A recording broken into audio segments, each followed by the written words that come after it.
Au Gabon, une affaire marque toujours les esprits. André Ondondong est introuvable. Mais qui a-t-il croisé sur son chemin? Mbantem de son prénom Théophile révèle l'image du mangeur de chair humaine. Placé en détention préventive le 27 avril 1987, il serait finalement condamné à la peine capitale à l'issue de l'audience criminelle du 2 novembre 1988. Si le chef du comité pour la transition et la restauration des institutions a annoncé la libération de 1000 détenus, personne n'évoque le cas Mbantem, le fameux Théophile Mbantem, incarcéré depuis 35 ans pour acte de cannibalisme, lequel a sollicité depuis le 1er octobre 2020 sa mise en liberté.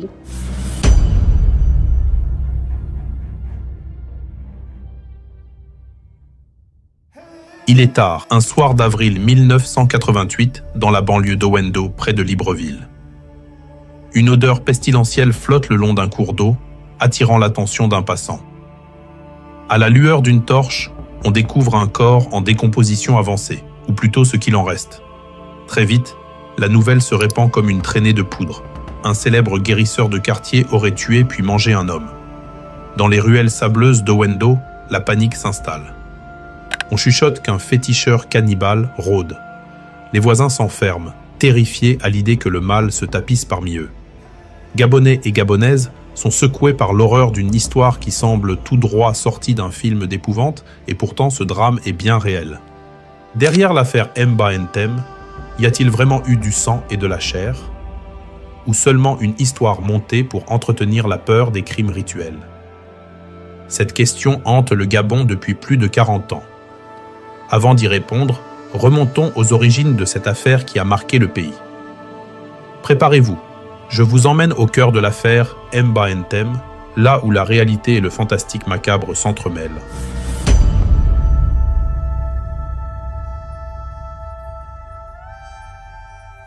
Au Gabon, la crainte des crimes rituels est bien ancrée depuis des décennies. On appelle ainsi des meurtres accompagnés de mutilations, prélèvements d'organes ou de sang, destinés à des rituels occultes censés apporter pouvoir, richesse ou protection mystique. Ces actes visent souvent des victimes vulnérables, enfants, albinos, personnes isolées, dont certaines parties du corps sont utilisées comme ingrédients de fétiches magiques. Selon les croyances locales, la souffrance infligée amplifierait la puissance du rituel. Depuis les années 1970, de sombres rumeurs courent sur l'implication de personnalités haut placées dans ces crimes. On murmure qu'à l'approche d'élections, des cercles secrets, assoiffés de pouvoir, commanditeraient des sacrifices humains. Ce climat de suspicion fait que chaque découverte macabre alimente l'imaginaire collectif. En 1988, le Gabon vit encore sous le régime du parti unique d'Omar Bongo. La presse officielle, notamment le quotidien L'Union, relaie régulièrement des faits divers atroces, parfois en termes sensationnalistes. Il faut dire qu'au fil des ans, plusieurs affaires de crimes rituels présumés ont été étouffées ou n'ont jamais abouti en justice lorsqu'elles impliquaient de hauts dignitaires. Cette impunité renforce la peur et les fantasmes. Alors, quand l'affaire Mbantem éclate en 1988, le public est déjà prêt à y voir la confirmation de ses pires cauchemars. L'histoire débute de façon banale. André Ondondong, 36 ans, professeur d'anglais au lycée d'Oyem, au nord du Gabon, souffre de maux d'estomac persistants. Comme beaucoup de Gabonais de sa génération, il croit au pouvoir des Nganga, ces guérisseurs traditionnels bantous réputés soignés par les plantes et les rituels. Un jour, on lui vante les talents d'un certain Théophile Mbantem, un mécanicien de chemin de fer à Owendo, également connu comme tradithérapeute aux dons extraordinaires.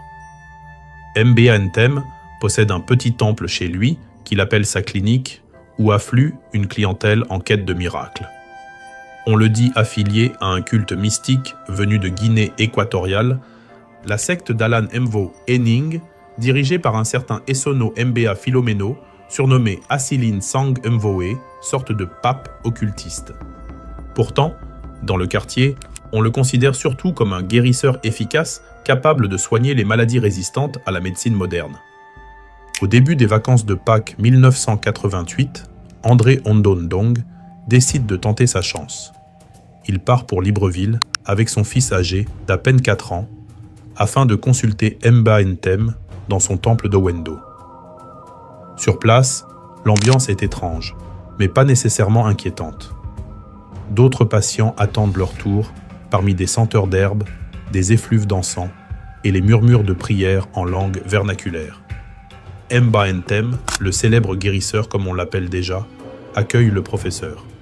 Grand, la cinquantaine approchante, il a le verbe facile et un sourire assuré. Il examine André et lui conseille de suivre un traitement initiatique. Il faudra une cérémonie spéciale pour vous guérir, aurait-il expliqué en substance. Désespéré de retrouver la santé, le professeur accepte. Quelques jours plus tard, une cérémonie nocturne est organisée dans le temple de Mba-Nthem. Le fils d'André est là, sans se douter du drame qui va se jouer. On administre au professeur une dose d'iboga, une plante aux puissants effets hallucinogènes utilisée dans les rites bouiti. André Ondondong entre en transe. Il vacille. Soudain, son attitude change. Il paraît affolé, délirant. D'après ce qu'on reconstituera ensuite, il aurait crié qu'il y avait autre chose dans l'iboga, comme s'il avait perçu un piège, une présence maléfique dans le breuvage. Cette prise de conscience scelle son sort. La suite est d'une violence inouïe. Sous les yeux horrifiés de son petit garçon, André est plaqué au sol. Des hommes le ligotent fermement. Il se débat, supplie, mais le soi-disant soigneur s'est mué en bourreau. Mba-Nthem et ses adeptes le battent sans pitié. Les chants mystiques couvrent à peine les bruits sourds des coups. André hurle de douleur. L'enfant, pétrifié, observe la scène en silence, probablement caché dans un coin de la pièce, ou maintenu par un adulte. Un coup fatal est porté. On lui enfonce un couteau dans les côtes. Puis Mba-Nthem termine le travail d'un coup de lance en plein thorax, achevant le professeur devant l'assemblée médusée. En quelques instants, une vie vient d'être fauchée dans ce temple qui promettait la guérison. Mais l'horreur ne fait que commencer. Le corps gisant d'André Ondondong est au centre d'un véritable rituel macabre. Mba-Nthem, que l'on découvre être un adepte fanatique de la secte Mvoe-Ening, procède à une sinistre besogne. Il dépouille le cadavre de sa victime. À l'aide d'une machette ou d'un grand couteau, il ouvre l'abdomen et prélève méthodiquement plusieurs organes internes.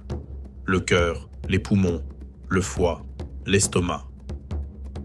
Il brise la mâchoire d'André pour en arracher la langue. Il mutile également les parties génitales et rase les cheveux du défunt. Chaque partie est choisie avec soin. Dans les croyances occultes, ces organes sont chargés de vitalité et de puissance. Le petit temple est désormais une scène de carnage. Le sol inondé de sang, l'odeur métallique du fer envahit l'air, mêlée à celle âcre des entrailles. Plusieurs adeptes participent ou assistent, partagés entre la ferveur du rite et la frayeur devant l'acte commis. Mba-Nthem ne s'arrête pas là. D'après les confessions ultérieures, il aurait cuisiné certains des organes essentiels prélevés sur le malheureux. Dans une grande marmite en fer noirci sur un feu de bois, des morceaux de humaine sont mijotés avec des herbes et des incantations. Cette nuit-là, oui, des êtres humains auraient l'air d'un autre homme. Mba-Nthem et son équipe d'adeptes se seraient régalés de ces mets infâmes, préparés à partir du corps d'André. La secte célèbre ce festin d'anthropophages comme un sacrement leur conférant pouvoir occulte. Quant aux restes non consommés, notamment certains organes et la langue, ils sont soigneusement conservés. On placera plus tard un morceau de langue et de chair dans un flacon d'eau de Cologne, de marque Bien-être, sans doute pour les utiliser comme talisman ou pour les envoyer à d'autres membres du culte. En effet, des témoignages indiqueront que Mba-Nthem a expédié une partie des organes pour servir ailleurs, probablement à d'autres dignitaires de la secte ou à des commanditaires mystiques haut placés. Dans le silence revenu de la nuit gabonaise, on transporte finalement le corps mutilé du professeur. Mba-Nthem et ses complices veulent faire disparaître cette dépouille compromettante. Ils la chargent peut-être dans un véhicule discret et vont la jeter dans le lit d'un petit cours d'eau, un ravin à l'écart. Le cadavre atrocement mutilé est abandonné aux éléments. Avec un peu de chance, pense-t-il, le courant et la faune en viendront à bout.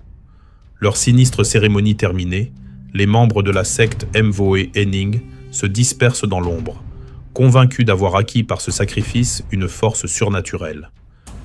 Seul un petit garçon, en pleurs, reste blotti dans un coin, auprès des restes de son père.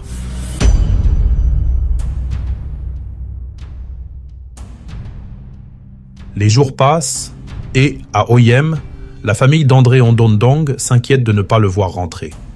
Où est donc passé le professeur parti en congé de Pâques à Libreville? Son frère aîné, Paul Nangdong, se met en route pour la capitale afin de le rechercher, redoutant un malheur. En recoupant les dernières nouvelles, il apprend qu'André comptait consulter un fameux guérisseur à Owendo.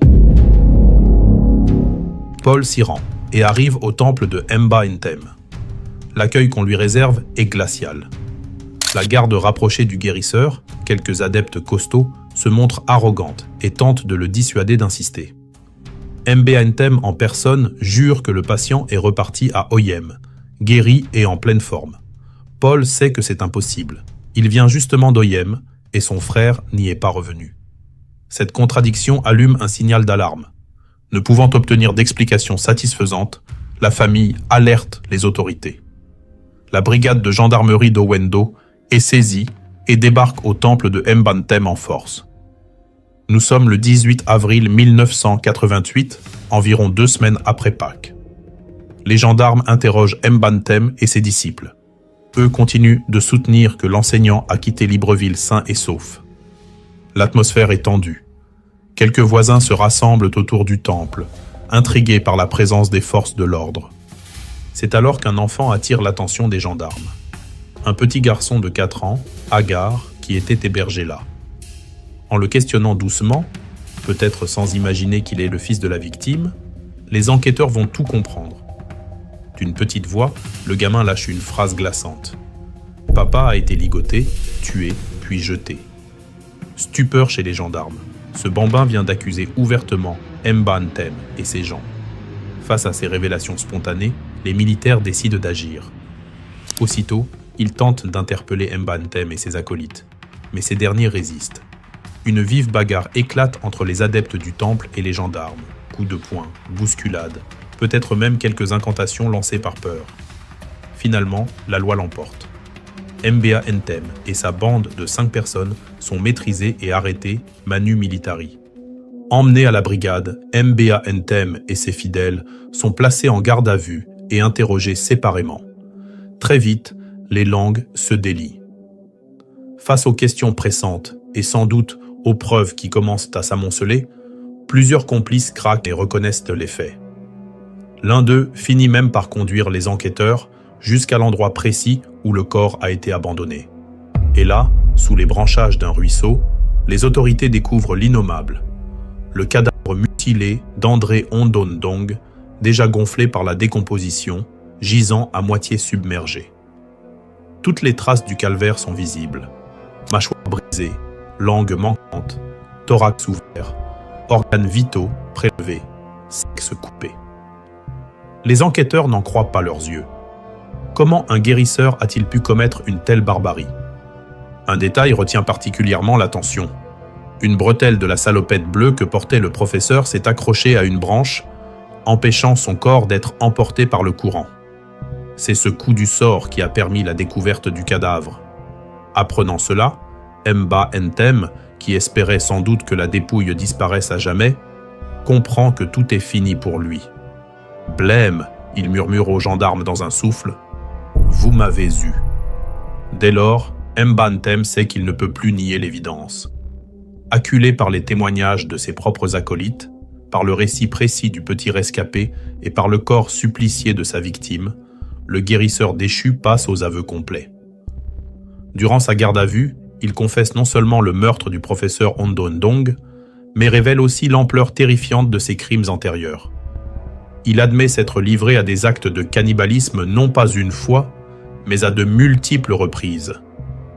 Depuis qu'il pratique, c'est-à-dire depuis 1979, Mba Ntem affirme avoir mangé 6 personnes, dont 2 de ses propres enfants. Oui, vous avez bien entendu, il prétend avoir sacrifié et dévoré 2 de ses enfants à lui au cours de sa funeste carrière de sorcier. L'impact de ces révélations est énorme. Les enquêteurs, pourtant aguerris, sont sidérés. Le quotidien, l'Union, qui suit l'affaire de près, s'empresse de rapporter chaque détail croustillant. Le 21 avril 1988, un premier article titre déjà « Après l'avoir drogué à Liboga, le charlatan tue et fait jeter son patient dans un ravin ». Quelques jours plus tard, le 26 avril, le journal frappe encore plus fort avec une mémorable. « Mbantem, j'ai déjà mangé 6 personnes ». En première page, une photographie choc montre Mbantem menotté, le regard hagard, un poignard serré entre ses dents et brandissant 2 bouteilles contenant des fétiches. L'image est théâtrale, presque trop parfaite dans son horreur. On apprendra plus tard qu'il s'agissait d'une mise en scène orchestrée par la gendarmerie. Ce sont les agents eux-mêmes qui lui auraient placé le couteau dans la bouche et mis les bouteilles dans les mains pour impressionner l'opinion. Quoi qu'il en soit, la légende du féticheur cannibale est née.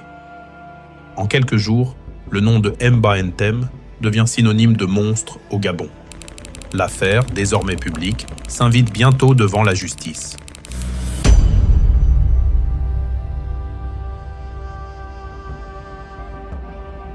Théophile Mbantem est inculpé pour meurtre et acte d'anthropophagie. Son procès s'ouvre l'année suivante, en novembre 1989, devant la cour criminelle de Libreville. Pendant 3 jours d'audience, un public nombreux afflue pour assister à ce qui ressemble à un chapitre de folie tiré d'un livre de sorcellerie. Sur le banc des accusés, Mbantem affiche d'abord un calme presque insolent. D'après un gendarme présent, il parle un français étonnamment soutenu et arbore une certaine arrogance, convaincu que ses puissants gris-gris ou l'aide de son pape en Guinée équatoriale le sauveront de la sentence des hommes. Les témoignages accablants se succèdent. Le fils de la victime, âgé de 5 ans lors du procès, raconte avec candeur et frisson comment papa a été ligoté et tué sous ses yeux. Les enquêteurs détaillant la découverte du corps et des organes manquants. Un médecin légiste confirme que la dépouille présentait de multiples sévices pré- et post-mortem, correspondant exactement aux aveux du prévenu. Les complices de Mbantem, membres de sa secte, viennent à la barre les uns après les autres. Tous confirment, tête basse, avoir assisté ou participé au crime rituel. L'un d'eux décrit même la scène du festin macabre. Dans la salle, le public retient son souffle, partagé entre l'effroi et la fascination morbide. Mbantem, lui, tente de nuancer sa responsabilité. Peut-être, sur les conseils de son avocat Maître Ndimine Moussoudou, essaye-t-il de faire passer ses actes pour ceux d'un homme envoûté ou en transe. Il aurait dit n'avoir pas été conscient, comme possédé par une force qui le dépassait. Mais cette stratégie de défense va être mise en échec de manière inattendue. Son propre avocat, voulant sans doute préparer le terrain, lui pose une question fatidique. Étiez-vous maître de vous ou en transe quand vous avez consommé la chair humaine? Ce faisant, l'avocat reconnaît implicitement le cannibalisme, essayant seulement de l'excuser par un état second. Dans la salle, un frémissement parcourt l'assistance. Mbantem, pris de court, craque soudain. Face au juré, il s'effondre en larmes, réalisant que plus personne ne croit à ses dénégations sur l'anthropophagie. À cet instant, il sait son sort scellé. Les délibérations du jury sont rapides. La montagne de preuves est insurmontable. L'enfant rescapé, les aveux, les objets saisis, notamment ce fameux flacon d'eau de Cologne contenant des restes de langue humaine visibles sur la photo de presse, tout concorde. En novembre 1989, Théophile Mbantem est reconnu coupable du meurtre avec barbarie d'André Ondondong. La cour le condamne à la peine de mort pour ce crime atroce. Au Gabon, à l'époque, le peloton d'exécution est encore la peine légale pour les crimes les plus graves. La sentence ne surprend personne. Pour beaucoup, Mbantem mérite de payer de sa vie les vies qu'il a prises. Cependant, ce procès ne se limite pas à la condamnation d'un individu. Il prend une tournure quasi politique. Dans les débats publics, une question émerge. Mbantem a-t-il agi seul ou au service d'intérêts plus vastes? Son appartenance revendiquée à la secte MVOE énigme intrigue. D'autant qu'au cours de l'enquête, des noms circulent sous le manteau. On chuchote que certains acteurs politiques gabonais pourraient être liés de près ou de loin à ces pratiques rituelles violentes révélées par l'affaire. Les partisans de la théorie du complot rappellent que dans d'autres affaires précédentes, des notables ou des parents de ministres accusés de crimes rituels s'en sont sortis grâce à leurs appuis, sans condamnation. Pourquoi, cette fois, aurait-on sévi si durement contre Mbantem? Certains avancent une hypothèse. Et si Mbantem avait servi de bouc émissaire, sacrifié sur l'autel de l'opinion pour calmer la peur des populations? Cette idée est alimentée par le fait qu'aucune sixième victime ou autre corps n'a jamais été officiellement identifié en dehors d'André Ondondong. Malgré la déclaration choc, j'ai mangé 6 personnes. Aucune famille, hormis celle d'Ondondong, n'est venue témoigner pour un proche disparu dans des conditions similaires. Avait-il réellement tué ces autres personnes, y compris ses propres enfants, ou a-t-il exagéré sous la pression? L'enquête n'a pas pu le prouver au-delà de ses aveux. De plus, on n'a jamais remonté la filière de la secte Mvoe Ening jusqu'à de possibles commanditaires haut placés. Le fameux Essono Mbea Philomeno, chef du culte en Guinée équatoriale, n'a pas été inquiété. Aucune personnalité gabonaise n'a été officiellement mise en cause malgré les bruits qui couraient. En clair, le réseau occulte est resté dans l'ombre, et seul Mbantem a payé pour le crime. Pendant ce temps, les médias internationaux se délectent de l'histoire, ternissant lourdement l'image du Gabon. La presse française, par exemple, se lâche. Le Canard enchaîné, journal satirique, ironise en 1988 en publiant une recette ignoble présentée comme gabonaise. Prenez un professeur d'anglais, découpez-le en fines rondelles, arrosées de vinaigre et servez froid. C'est ce qui vient de se passer au Gabon, moque-t-il. Le mal est fait. Aux yeux du monde, cette affaire conforte le cliché du cannibalisme africain. Beaucoup de Gabonais, en particulier de l'ethnie Fang dont est issu Mbantem, ressentent cela comme une double peine. Dans les cours d'école, en 1988, des enfants Fang se font insulter. Les Fang mangent les gens, leur lancent leurs petits camarades mal informés. L'affaire Mbantem, hyper médiatisée, a ravivé de vieilles peurs et attisé des tensions ethniques que personne n'avait anticipées. Au final, la justice des hommes a tranché. Mbantem, le féticheur cannibale d'Owendo, attendra dans le couloir de la mort. Toutefois, en 2010, le Gabon abolit la peine capitale. La sentence de Mbantem est alors commuée en réclusion criminelle à perpétuité. Enfermé depuis déjà plus de 20 ans à la prison centrale de Libreville, surnommé Sans Famille, il devient l'un des plus vieux détenus d'Afrique. Mais l'histoire ne s'arrête pas là, car avec le temps, d'étranges zones d'ombre sont apparues, venant brouiller la nette image du monstre coupable. « 30 ans après, l'affaire Mbantem continue de susciter des débats passionnés. Pour la grande majorité des Gabonais, la culpabilité de l'homme ne fait aucun doute. Il a abominablement tué et mangé son patient. Point final. Les enfants d'André Ondondong, eux, ne décolèrent pas lorsqu'ils entendent parler de possibles erreurs judiciaires. Ils ont même publié une tribune pour rappeler la surabondance de preuves contre Mbantem. Le témoignage clé du petit garçon, les mutilations constatées sur le corps, le bocal contenant la langue, les aveux répétés, et même, révélation stupéfiante, un enregistrement audio de l'assassinat que Mbantem aurait lui-même réalisé pendant le rituel. Pour la famille de la victime, aucune réhabilitation n'est possible.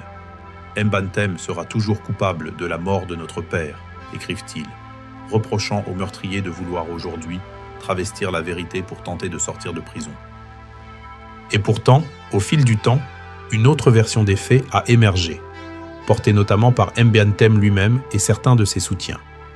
Dans sa cellule de sans-famille, le vieux prisonnier de 70 ans clame désormais son innocence quant aux actes de cannibalisme. Lors d'un entretien en 2020 avec un défenseur des droits des détenus, Mbantem est revenu sur ses aveux de 1988 qu'il qualifie de forcés. Il jure par tous les dieux n'avoir jamais mangé de chair humaine, même pas un petit morceau. Selon lui, toute cette histoire de cannibalisme serait une pure invention, un montage orchestré par les enquêteurs et les journalistes de l'époque. Comment aurait-on pu, d'après lui, le piéger à ce point? Mbantem avance une théorie audacieuse. Il aurait été la victime d'une machination ourdie par une autorité du pays jalouse de son succès. Il mentionne notamment un responsable des forces de l'ordre, dont il ne donne que les initiales AB, qui aurait profité de la mort accidentelle d'un patient dans son temple pour lui coller l'étiquette de mangeur d'hommes. En clair, André Ondondong serait bien décédé chez lui, mais de façon non intentionnelle, peut-être à cause de l'iboga ou d'une crise inattendue. Et cet officier AB aurait saisi l'occasion pour éliminer Mbantem, son ennemi, en le diabolisant publiquement. Il est vrai que Mbantem était alors un guérisseur très populaire, au point d'éveiller des jalousies. Des dizaines de personnes affluèrent dans son temple de Wendo, et les guérisons miraculeuses qu'il revendiquait lui avaient donné un statut à part. Dans le Libreville des années 80, où la médecine traditionnelle conserve une grande influence, un homme comme lui pouvait déranger l'ordre établi, voire certains cadres de l'administration sanitaire ou sécuritaire. Mbantem suggère que cet officier AB, dont l'identité alimente les spéculations, certains y voient même une allusion à Albert Bernard Bongo, l'ancien nom du président Omar Bongo, ce qui reste hautement hasardeux, aurait manipulé l'enquête à son détriment. Les partisans de cette thèse soulignent quelques anomalies dans le dossier de 1988. Par exemple, l'Union avait publié l'âge de Mbantem de travers, 31 ans au lieu de 38, preuve d'une certaine légèreté dans la vérification des infos. Le journal avait aussi écorché son nom en Mbantem, oubliant le E final, comme s'il s'agissait presque d'un personnage caricatural plus que d'une personne réelle. Surtout, on s'interroge sur la mise en scène photographique, ce poignard entre les dents, qui montre bien l'empressement des autorités à frapper les esprits plutôt qu'à présenter objectivement les faits. À l'époque, sous la dictature du parti unique, l'Union était considérée comme un instrument de propagande étatique. On l'accuse d'avoir amplifié et dramatisé l'affaire pour choquer l'opinion, quitte à en rajouter dans le sensationnel. Un commentateur gabonais notera plus tard que cette histoire, malgré sa banalité, avait été amplifiée et instrumentalisée par les journalistes et gendarmes, leur objectif étant d'offrir du sensationnel au détriment de la vérité. Il y a aussi le soupçon ethnique. Mbantem est Fang, ethnie majoritaire au Gabon, tandis que le régime Bongo était perçu comme dominé par d'autres groupes. Certains ont vu dans le traitement médiatique de l'affaire une occasion de dénigrer les Fang en les associant symboliquement au cannibalisme. Bien sûr, rien ne prouve une telle intention délibérée du pouvoir, mais le résultat fut bien que les Fang ont subi une stigmatisation durable dans l'imaginaire populaire suite à cette affaire. Malgré ces interrogations, un fait demeure indéniable.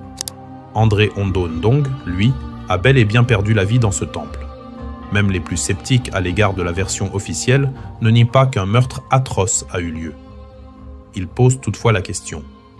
Et si Mbantem n'avait pas consommé de chair humaine, finalement? Aurait-on pu inventer ou forcer les détails les plus macabres pour servir un agenda caché? Difficile à croire tant les preuves matérielles, la langue dans le flacon, les organes manquants du corps, corroborent les actes de cannibalisme. Sauf à imaginer que ces preuves elles-mêmes aient été fabriquées de toutes pièces, ce qui tomberait dans une théorie du complot extrême. En prison, avec le temps, Mbantem s'est en tout cas transformé. Celui que l'on dépeignait en 1988 comme un sorcier arrogant et sans remords est devenu, selon les gardiens et co-détenus, un prisonnier modèle. On raconte qu'il a fondé dès 1993 la première cellule de prière de la prison centrale, qu'il n'a jamais reçu aucune sanction disciplinaire et qu'il aide bénévolement l'administration carcérale, par exemple en distribuant la nourriture aux autres détenus. Un tel comportement tranche avec l'image du tueur sanguinaire. Les années passant, on en vient presque à plaindre ce vieil homme décrépit qui n'a plus rien du prédateur d'antan. En octobre 2020, après 33 ans derrière les barreaux, le cannibale Mbantem a sollicité la clémence présidentielle pour obtenir sa libération conditionnelle pour bonne conduite. Il rappelle qu'à 70 ans, ayant purgé plus de 3 décennies, la loi gabonaise lui permet théoriquement de recouvrer la liberté. Sa requête est restée lettre morte, ironie du sort, elle était adressée à Ali Bongo, le fils d'Omar, qui avait environ l'âge de son propre fils à l'époque du drame. Alors, victime ou bourreau? La vérité se situe-t-elle quelque part entre les deux? Pour les uns, il ne fait aucun doute que Mbantem a joué la comédie du repenti après avoir commis l'impensable. Pour d'autres, il a peut-être été l'instrument d'une manipulation plus vaste, un lampiste sacrifié pendant que les véritables instigateurs, ces fameux serial killers notoires, protecteurs du pouvoir, sont restés dans l'ombre, jamais inquiétés. En avril 2024, plusieurs médias gabonais ont rapporté que le président de la transition, Brice Clotaire Oligui Nguema, avait accordé une grâce présidentielle collective permettant la libération de centaines de détenus. Dans ce contexte, certains sites d'information ont même affirmé que Théophile Mbantem, condamné à perpétuité pour l'affaire qui porte son nom, aurait bénéficié de cette mesure et serait désormais libre.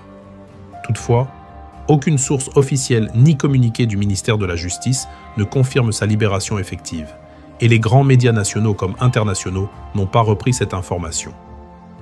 En l'état, il est donc plus juste de dire que Mbantem a demandé sa libération, notamment en 2020, et qu'il remplissait toutes les conditions légales pour l'obtenir, mais que sa sortie reste non confirmée officiellement, contrairement à d'autres prisonniers dont la remise en liberté a été publiquement validée par les autorités. Le chef du comité pour la transition et la restauration des institutions a entrepris de remettre en liberté 1000 d'entre eux. Si d'aucuns font un focus sur le lieutenant Kelly Obiang, Patricia Tanassa ou encore Tony Ndomba, personne n'évoque le cas Mbantem, le fameux Théophile Mbantem, incarcéré depuis 35 ans pour acte de cannibalisme, lequel a sollicité depuis le 1er octobre 2020 sa mise en liberté. L'affaire Mbantem demeure un miroir troublant tendu à la société gabonaise. D'un côté, la réalité sanglante. Un homme a été tué de manière atroce, et tous les indices laissent penser qu'un acte de cannibalisme rituel a bien eu lieu dans ce petit temple d'Owendo, en 1988. Derrière les barreaux croupit encore aujourd'hui celui que la justice a désigné comme le monstre responsable, portant à jamais l'étiquette infamante de cannibale. Mais de l'autre côté, subsistent des questions sans réponse, des doutes qui planent tels des esprits tourmentés. Mbantem était-il vraiment ce démon assoiffé de chair humaine, ou a-t-il été en partie fabriqué par la psychose collective et les manœuvres d'une époque trouble? Ce qui est certain, c'est que cette affaire a pris une dimension bien au-delà du simple fait divers. Elle est devenue une légende noire, entretenue par la peur ancestrale du mysticisme criminel. Pendant des années, prononcer le nom Mbantem au Gabon, c'était raviver instantanément des images de sorciers maléfiques, de marmites bouillonnantes et de sacrifices humains. Un conte d'horreur bien réel pour ceux qui l'ont vécu. Cette histoire a aussi mis en lumière le fossé entre la vérité judiciaire et la perception populaire. La justice a tranché, mais la mémoire collective, elle, a parfois réécrit le récit à sa façon, mélangeant faits avérés, exagérations médiatiques et fantasmes occultes. En fin de compte, crime rituel ou cannibalisme, pourquoi choisir? L'affaire Mbantem était sans doute un crime rituel et un cas de cannibalisme, du moins dans ses manifestations concrètes. Mais c'était peut-être aussi le crime d'une société contre elle-même, la cristallisation de toutes ses peurs, de ses non-dits et de ses manipulations.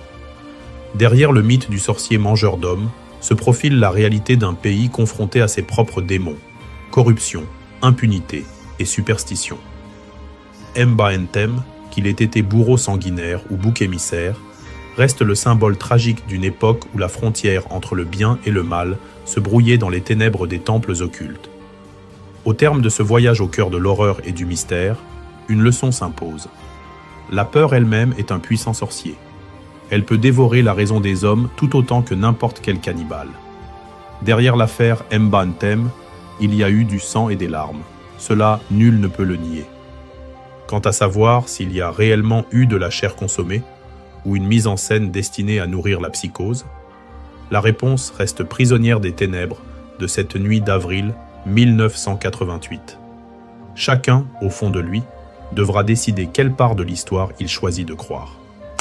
Mais une chose est sûre, le fantôme de Mbantem, lui, continue de hanter l'imaginaire gabonais, nous rappelant que la vérité, parfois, a le goût amer du doute.